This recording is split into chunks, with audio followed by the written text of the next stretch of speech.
Hi, everybody. I hope everybody's doing great. I just wanted to send a video to talk about the cognitive conceptualization diagram, clear up some stuff that some of you may have questions about. I just want to give a little bit more clarity about that, those two assignments and what it means.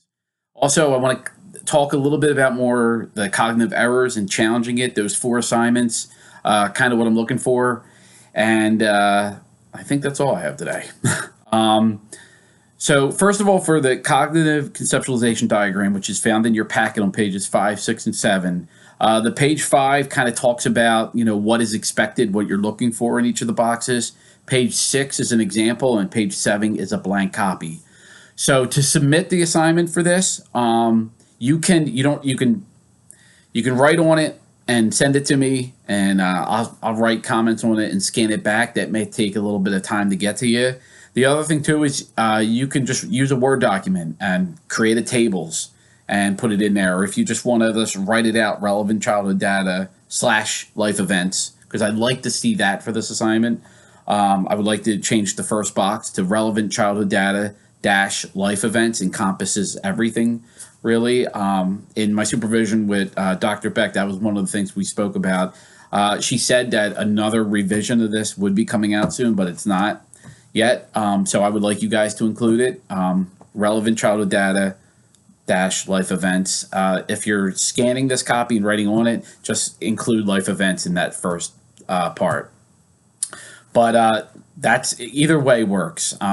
You can send me a Word document, like I said, with the information. Then I can just give you comments right on it, or write on the document, make copies, write on it, scan it to me. I'll write my comments and scan it back just to give you a little bit of feedback and insight into what this should look like, and what I expect from it. In my studies at PCOM, I worked for the Center for Brief Therapy at PCOM during my last year for my internship, and I used this diagram with clients throughout my private practice. Sometimes very, very little in the hospital setting. But I would bring this in and work and collaborate with the patient, the client, in what this should look like. I've seen it really become very beneficial for the client to understand exactly how everything is kind of put together. But in another way, I use this all the time for myself. If I'm not sharing it with a client, I use this in a way of strengthening my understanding of where this person's coming from. It's like the foundation, and you kind of can create treatment goals and interventions and really understand where this person's coming from. I encourage everybody, strongly encourage, to read. To read the Basics and Beyond and the other CBT for advanced problems, for more challenging problems, because it'll give you an understanding of what cognitive behavioral therapy is.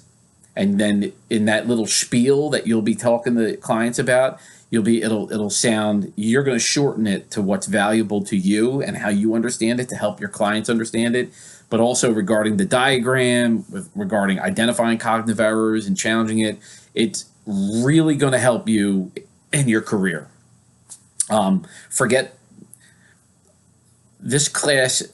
From my standpoint, I'm going to assume everybody's going to do well. But I really want this class to be beneficial to your career, to actually working with clients, working with patients, and making a change. Because that's why we're here. This is what we do. This is, and I say this all the time in class, like, this is no longer a job for everybody in here. This is your career. This is going to be your career until you retire. So this is really important, I think.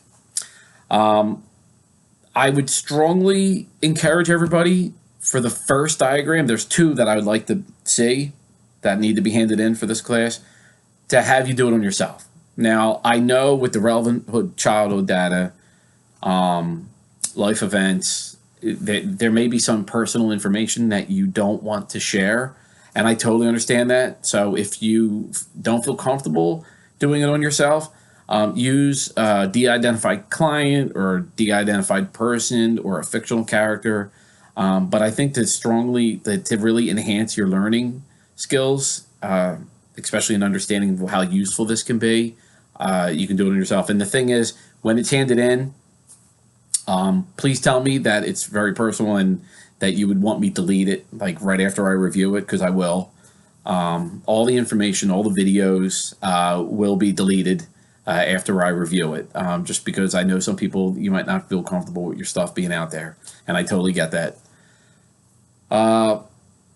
So I think I kind of, if you have any questions about the diagram after this video, please let me know. So the other thing I wanted to talk about before I get into like the expectations for the cognitive errors, a classmate, which I love this idea, and I would really encourage ethics. Remember ethics here. Don't tell your friends to, but I think I'm going to give, like in some videos, a question that, send me an email. This is a good way of letting me know you are watching the videos and hopefully these are pretty important. So the question that I would like you can pause it here, make sure I look okay and my mouth isn't wide open when it's paused. I'd like everybody to send me an email when you're viewing this, and what was your favorite Eagles moment of last year? Could be the Super Bowl, could be anything. And here's the thing, if you don't like football, if you don't like watch football, if it's not important to you, that's fine. Because then you can write to me and say, Dr. Mack, I don't really care for football. And if you say that, you will sound like everybody in my family, my wife, my 2 girls, and I think my dog. No one cares about football. They were happy that the Super Bowl happened, not because they won, but because the season was over. That's my life. That's everybody who lives in this house. So that'll just give me an idea if you're checking out these videos. The other thing too is don't tell your buddy in the class, who hasn't seen it yet, and said, yo, you better watch that, or you better just answer this question. Ethics, morals, values, don't do that. And also, I'm not going to say who, but someone in this class, that was a great idea. So I appreciate it. Now going on to the cognitive errors. I got one already, which is this will not take a lot of time. Okay. I'm only asking for 4 assignments to be handed in. I would really encourage you to try to do it almost every day. But for this class, I'm only looking at 4. And what you can do is, but you don't have to, is describe your thought process in like someone handed in something where it was like, like I'm very nervous about taking an online class. I don't know cognitive behavioral therapy that much. I'm afraid that I'm gonna fail, and I'm just it's making me really nervous and I hope I do well in this class. And I think I'm gonna fail. And her cognitive errors she identified. So we have that spiel, which is something you can include, but you don't need to. The cognitive error, let's say the negative thought first is, I think I'm going to fail this class. Okay. I can see that happening. I mean, people feeling having that thought of a new class and wanting to do well. The cognitive error is jumping to conclusions, fortune telling. I feel like I'm going to fail this test. I feel like my relationship's going to be awful. I feel like I'm never going to stay clean because I've relapsed 4 times. I feel like I'm never going to be sober because I've been in like 8 different rehabs and none of that has ever worked. So what's going to be different about this time?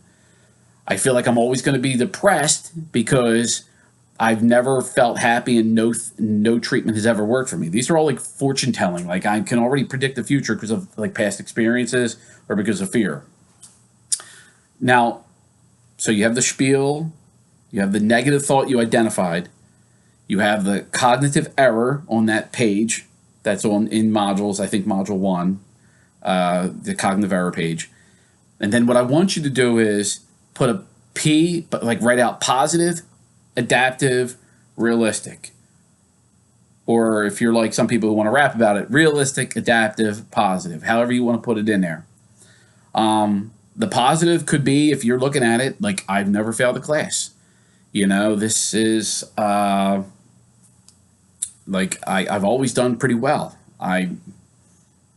So I'm really interested in CBT. However you want to put it, the positive spin on it.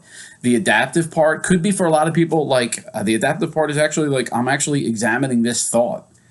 The adaptive part can be really nerve wracking for some people because they don't understand it. And the example I gave for the man in the hospital who lost his wife, the adaptive part was knowing the stages of grief, listening to other people who've experienced losing a loved one and being inspired by them. It could be understanding that, like the adaptive part is maybe a little anxiety about a class is a good thing. Like maybe having a little bit of anxiety about it and recognizing it can like kind of motivate me to do really well in this class. That could be an adaptive, a healthy way of looking at that negative thought. Realistic thought could be, I really need to work hard. Like if I do poorly in this class, it probably will be because I haven't put in the effort, and I know I will. I know that's the kind of student I am. Realistically, you get what you give. So those are the ways, and you want to like spell it out. So you have the spiel if you want to include that of like everything that was going through your head, the identifying the negative thought, then putting the cognitive error to it, which in this case is fortune telling, and then writing out positive, adaptive, realistic, and not just. I mean, I would encourage people not just to think of one positive. Maybe a lot of times adaptive is really hard to come up with. But come up with numerous ones, like numerous positive statements, numerous adaptive responses. And what this does is it can help you kind of get used to like all of a sudden you have that negative automatic thought that enters your head, and it kind of gives you a little bit more power and control over that negative thought and how it may not go down to like feeling like you're, inferior, like a failure, you're inadequate, you're unlovable, and then doing something like, avoiding, isolating, not going after your dreams kind of thing, giving up on certain situations. Like we're going to have clients who really, feel like they've never been successful in treatment, so what the hell, what's the use? You're kind of helping your client, fight these negative thoughts and kind of take more control over it. Because as you all know, the way we think, the negative thoughts that we have, sometimes it can kind of feel like a downward spiral, and it can kind of lead us into a way where we can feel really anxious, really depressed, and then we start engaging in certain behaviors that are maladaptive, whether it's overeating, whether it's avoiding, drinking, drugs. We have clients who are going to cut. Then we have clients who get to the point where they're suicidal or they're extremely angry and they start like letting go on people and letting go on themselves. All right, so I think I hit on everything I wanted to hit on. Again, if you have any questions, comments, concerns, please email me. Let me know. I want this class to be something that can be practical. I really am hoping that even though you're not being tested on it, that you're reading all the information. You'll be able to see, like I will be able to see through your assignments, especially in like through your paper, who are doing the readings, who are really reading everything that they need to know for this. I know it's a lot, but it'll really help. Like, especially if you're doing work right now with clients and patients, bring this stuff in there. The way you challenge thoughts, the rap, the par, however you want to put it, identifying the thoughts, bring it in there. And you'll see. You're all learning right now, so this is a great way to practice these new techniques. So I hope this is helpful. The other thing, too, is I didn't include this on your syllabus because I understand being a student, we're not made of money. And when I used to see these like 5 textbooks, that I had to get, and sometimes we didn't use some of them, it was frustrating. I didn't include this one. There's a second edition, but this is a Cognitive Therapy, Robert Leahy, Leahy, second edition. It's cognitive therapy techniques, a practitioner's guide. There's tons. There's over like 300 pages of CBT techniques that you can use for clients. You can do it in the moment and during a session. You can give them assignments or homework or however you want to put it to a client, to make that 1 hour of therapy like really useful.